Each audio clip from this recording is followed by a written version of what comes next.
Episode 8 की शुरुआत में हयोमिन को देखते हैं जो अपने घर पर होती है। जियोन और च्योले साथ में होते हैं जो न्यूज़ को देख रहे थे। न्यूज़ में हयोमिन की मां आई हुई थी, साथ में एंकर सियोलियोन भी होती है जो कि सियोले की बहन है। जियोन कहती है कि तुम्हारी बहन मेरी आइडल है। बाद में हयोमिन से पूछते हैं कि तुम्हारी माँ आजकल ज़्यादा ही न्यूज़ में आ रही है, कई पॉलिटिकल में जा रही है, पता नहीं अब इस घर का क्या होगा। लेकिन हयोमिन कहती है कि मेरी माँ इस घर में नहीं आने वाली, मैंने इसे मना कर दिया है। अगले सीन में एपिसोड 7 के लास्ट वाले सीन को देखते हैं। ताइस मीटिंग कर रहा था और यहाँ पर दोनों आ गए थे। ताइस बब्बी हाइजिन और स्योकुन की फोटो दिखा रहा होता है और बताता है कि इनका अफेयर चल रहा है। एक डॉक्यूमेंट को दिखाता है और कहता है कि स्योकुन ने लिखा है। यह हाइजिन का यूज करके डॉक्यूमेंट को हथियाना चाहता था। स्योकुन की ओर देखते हैं, एक्सप्लेनेशन मांगते हैं, लेकिन स्योकुन कहता है कि मेरे पास कोई एक्सप्लेनेशन नहीं है, मैं सीधा प्रूफ दूंगा। मैंने डॉक्यूमेंट नहीं लिखा है, आप चेक कर सकते हो, यह डॉक्यूमेंट कोर्ट में नहीं है।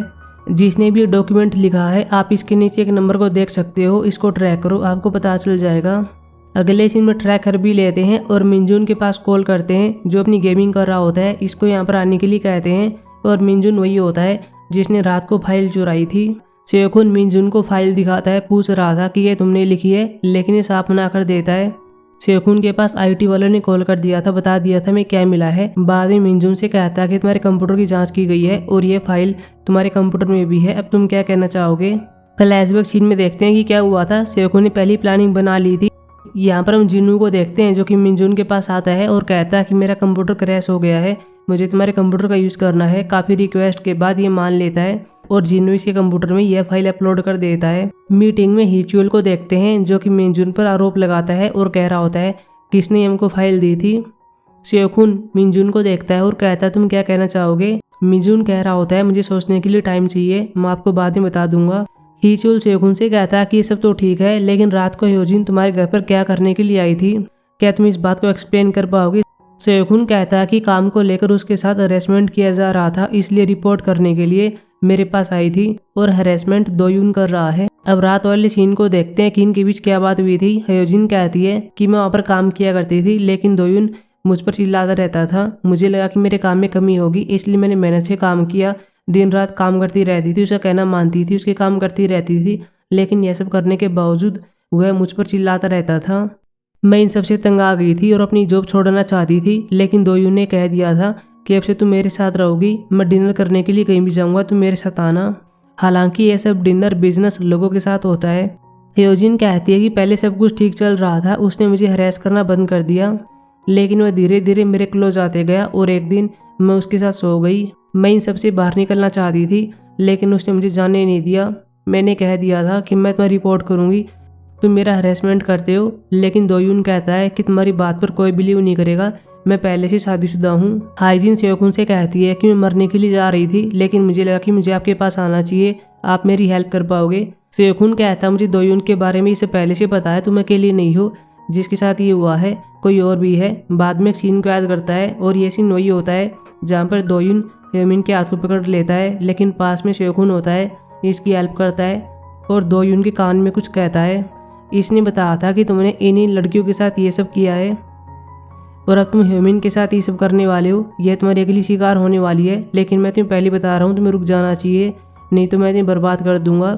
स्योकुन हाइजिन से कहता है तुम चिंता मत करो, अब मैं उसे हैंडल कर सकता हूँ। अगले सीन में सभी लॉयर दोयुन के पास आते हैं जो लड़कियों के साथ होता है और ये पार्टी कर रहे थे। नायुन इसे पूछती है कि सब क्या है, लेकिन इसके पास कोई एक्सक्यूज नहीं होता। नायुन ने कह दिया था कि तुम यहाँ पर काम नहीं कर सकते, अपना इस्तीफा दे दो। बाद में जाने लगती है, लेकिन दोयुन कहता मुझे माफ़ कर देना, आगे से ऐसा नहीं होगा।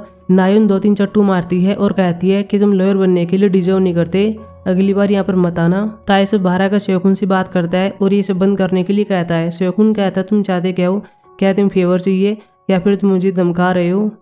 इसने कह दिया था मुझे फेवर चाहिए। स्योकुन कहता है चलो डील कर लेते हैं, तुम्हें हिचुअल को डीए सॉल्यूशन में प्रमोट करना होगा और अगली बार मैं जो कुछ भी करूं चुपचाप देखते रहना, कुछ भी मत करना। अगले सीन में गुखयोन को देखते हैं जो भागकर अपने कोली के पास आता है, बता रहा था कि दोयुन ने इस्तीफा दे दिया है और सभी एम्प्लॉय बहुत ही हैप्पी हैं। हयोमिन के पास च्योले कॉल करती है, बता देती है कि मेरी बहन प्रॉब्लम में आ गई है, वह जेल में, तुम जल्दी से आ जाओ। अगले सीन में दोनों यहाँ पर आ गई थी और अपनी बहन सियोलियोन से मिलती हैं।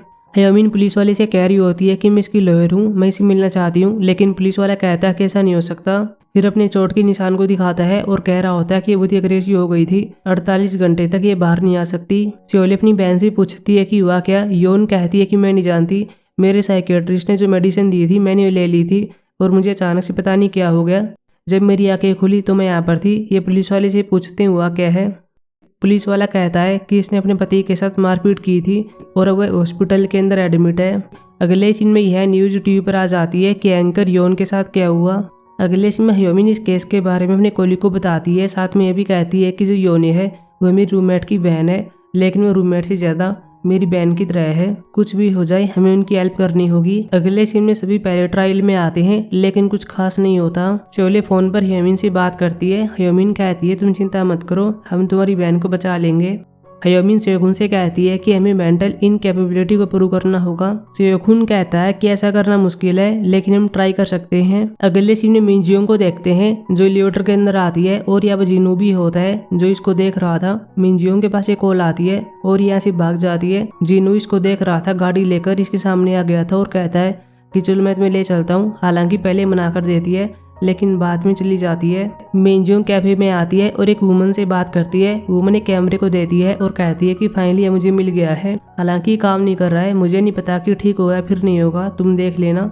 मिनजियोंग कहती है कि ठीक है। जिनू पास में होता है जो इन दोनों को देख रहा था। बाद में मिनजियोंग के पास आता है, पूछता है कि ये क्या है। मिनजियोंग कहती है कि तुम गए नहीं हो, ये तो कैमरा है, अब मुझे इसे ठीक करवाना होगा। जिनू कहता है कि मैं तुम्हारी हेल्प कर सकता हूँ।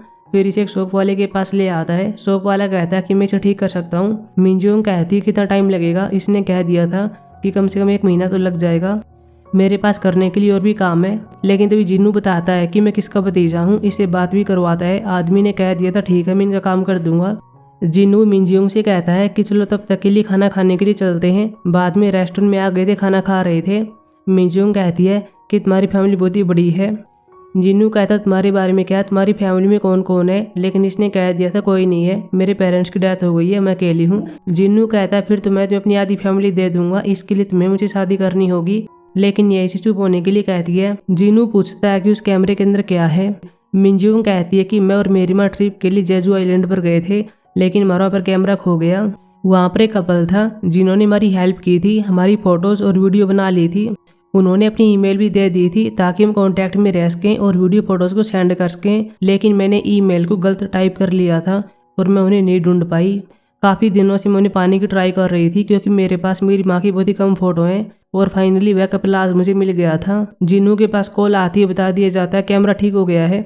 बाद में शॉप में आते हैं। मिनजियोंग कैमरे में फोटोज को देखती है, वीडियो को देखती है, अपनी माँ को मिस करती है और रोने लगती है। पास की जगह पर आकर बैठ जाती है। जिन्नू इसको अपनी बाहों में लेता है और कह रहा होता है कि तुम जितना चाहो रो सकती हो। अगले सीन में ह्योमिन और सेयोखुन को देखते हैं जो डॉक्टर के पास आ गए थे। इनको ये पता चलता है कि योन का पति 10 सालों से उसके साथ अब्यूज कर रहा है।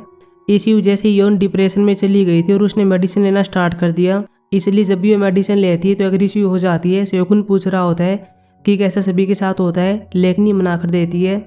ह्योमिन ये सारी बातें शोले को बताती है। शोले बहुत ही गुस्से में आ गई थी, अपने जीजा को मारने के लिए आती है लेकिन ऐसा नहीं कर पाती। वैसे भी ह्योमिन इसको ऐसा करने से मना कर देती है।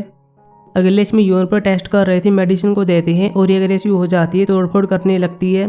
फिर अपनी बहन से बात करती है और कहती है तुमने मुझे अग्रेसिव होते हुए देखा होगा, मैं कैसी थी, मैं बहुत ही डरावनी थी ना।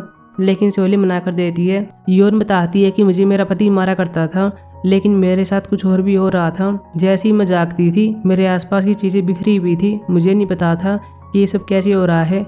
इसलिए मैंने कैमरास को इंस्टॉल करवा दिया और मुझे पता चला कि मैं ही हूँ जो कि सब कर रही है। मैंने मेरे पति को पीट दिया था और वह मुझे डरने लगा।